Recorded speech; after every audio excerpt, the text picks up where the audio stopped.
Pruning is a horticultural and silvicultural practice involving the selective removal of parts of a plant, such as branches, buds, or roots. Reasons to prune plants include deadwood removal, shaping, improving and maintaining health, reducing risk from falling branches, preparing nursery specimens for transplanting, and both harvesting and increasing the yield or quality of flowers and fruits. The practice entails targeted removal of diseased, damaged, dead, non-productive, structurally unsound, or otherwise unwanted tissue from crop and landscape plants. Specialized pruning practices may be applied to certain plants, such as roses, fruit trees, and grapevines. It is important when pruning that the tree's limbs are kept intact, as this is what helps the tree stay upright. Different pruning techniques may be deployed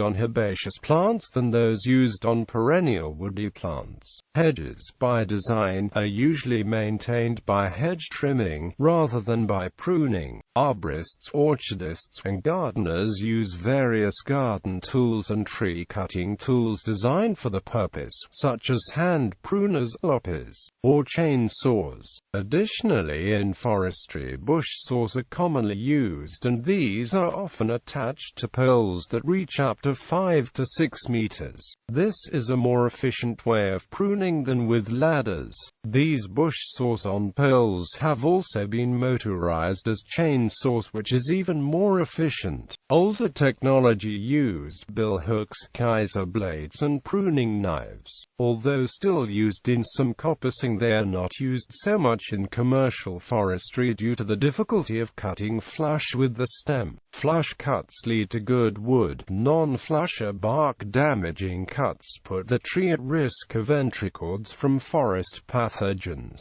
In nature, meteorological conditions such as wind, ice and snow, and salinity can cause plants to self-prune. This natural shedding is called abscission. In general, the smaller the branch that is cut, the easier it is for a woody plant to compartmentalize the wound and thus limit the potential for pathogen intrusion and decay. It is therefore preferable to make any necessary formative structural pruning cuts to young plants, rather than removing large, poorly placed branches from mature plants.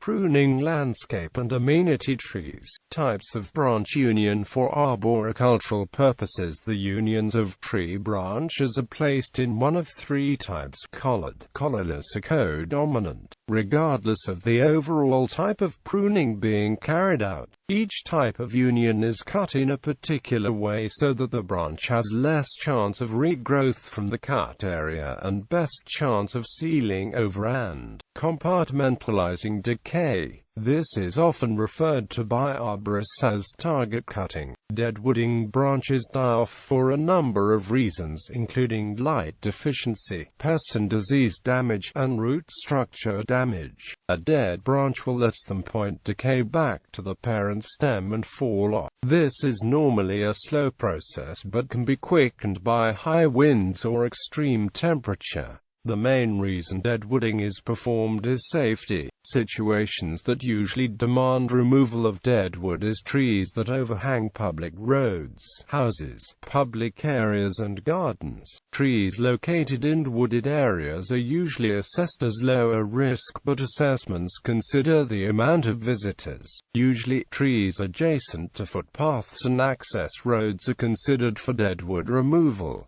Another reason for deadwooding is amenity value, i.e. a tree with a large amount of deadwood throughout the crown looks more aesthetically pleasing with the deadwood removed. The physical practice of deadwooding can be carried out most of the year, though not when the tree is coming into leaf. The deadwooding process speeds up the tree's natural abscission process. It also reduces unwanted weight and wind resistance and can help overall balance. Crown and canopy thinning. Crown and canopy thinning increases light and reduces wind resistance by selective removal of branches throughout the canopy of the tree. This is a common practice which improves the tree's strength against adverse weather conditions, as the wind can pass through the tree, resulting in less load being placed on the tree. The shape is vital for the survival of the tree, and lopping off the wrong sections of a tree if it has surpassed its height limit can actually be extremely damaging. This can hinder its growth and cause an overbalance.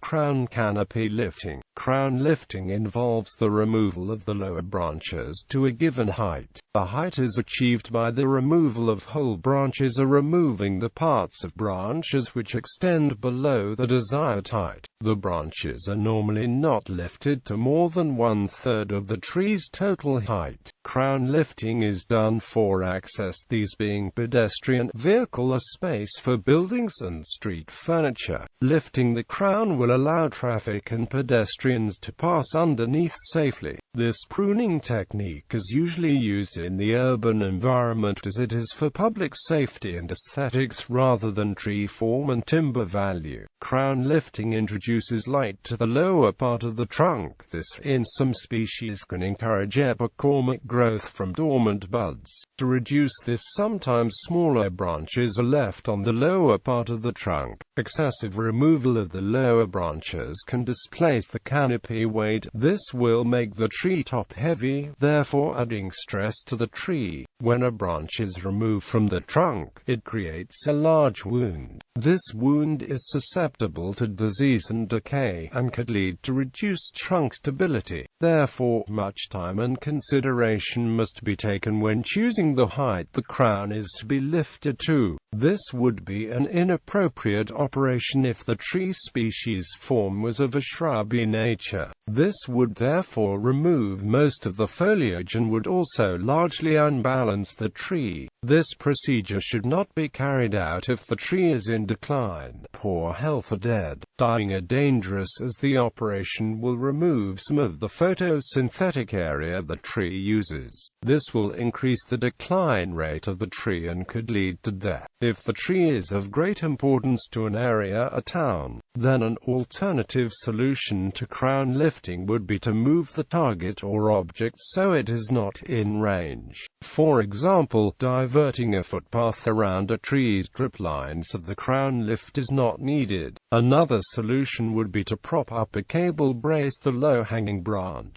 This is a non-invasive solution which in some situations can work out more economically and environmentally friendly. Directional or formative pruning, removal of appropriate branches to make the tree structurally sound while shaping it. Vista pruning, selectively pruning a window of view in a tree. Crown reduction, reducing the height and a spread of a tree by selectively cutting back to smaller branches and in fruit trees for increasing of light interception and enhancing fruit quality. Pollarding, a regular form of pruning where certain deciduous species are pruned back to pollard heads every year in the dormant period. This practice is usually commenced on juvenile trees so they can adapt to the harshness of the practice. Types of pruning. Regardless of the various names used for types of pruning, there are only two basic cuts. One cuts back to an intermediate point, called heading back cut, and the other cuts back to some point of origin, called thinning out cut, removing a portion of a growing stem down to a set of desirable buds or side-branching stems. This is commonly performed in well-trained plants for a variety of reasons. For example, to stimulate growth of flowers, fruit, or branches. As a preventative measure to wind and snow damage on long stems and branches. And finally, to encourage growth of the stems in a desirable direction. Also commonly known as heading back. Thinning, a more drastic form of pruning. A thinning out cut is the removal of an entire shoot, limb, or branch at its point of origin. This is usually employed to revitalize a plant by removing over-mature, weak, problematic, and excessive growths. When performed correctly, thinning encourages the formation of new growth that will more readily bear fruit and flowers. This is a common technique in pruning roses and for amplifying and opening up the branching of neglected trees, or for renewing shrubs with multiple branches. Topping. Topping is a very severe form of pruning which involves removing all branches and growths down to a few large branches to the trunk of the tree. When performed correctly, it is used on very young trees, and can be used to begin training younger trees for pollarding or for trellising to form an espalier. Raising removes the lower branches from a tree in order to provide clearance for buildings, vehicles, pedestrians, and vistas. Reduction reduces the size of a tree, often for clearance for utility lines. Reducing the height or spread of a tree is best accomplished by pruning back the leaders and branch terminals to lateral branches that are large enough to assume the terminal roles. Compared to topping, reduction helps maintain the form and structural integrity of the tree. In orchards, fruit trees are often lopped to encourage regrowth and to maintain a smaller tree for ease of picking fruit. The pruning regime in orchards is more planned and the productivity of each tree is an important factor. Deadheading is the act of removing spent flowers or flowerheads for aesthetics, to prolong bloom for up to several weeks to promote rebloom, or to prevent seeding. Time period. Pruning small branches can be done at any time of year. Large branches, with more than 5 to 10% of the plant's crown, can be pruned either during dormancy in winter, or, for species where winter frost can harm a recently pruned plant, in midsummer just after flowering. Autumn should be avoided, as the spores of disease and decay fungi are abundant at this time of year. Some woody plants that tend to bleed profusely from cuts, such as maples, or which callus over slowly, such as magnolias, are better pruned in summer or at the onset of dormancy instead. Woody plants that flower early in the season on spurs that form on wood that has matured the year before, such as apples, should be pruned right after flowering, as later pruning will sacrifice flowers the following season. Forsythia, azaleas and lilacs all fall into this category.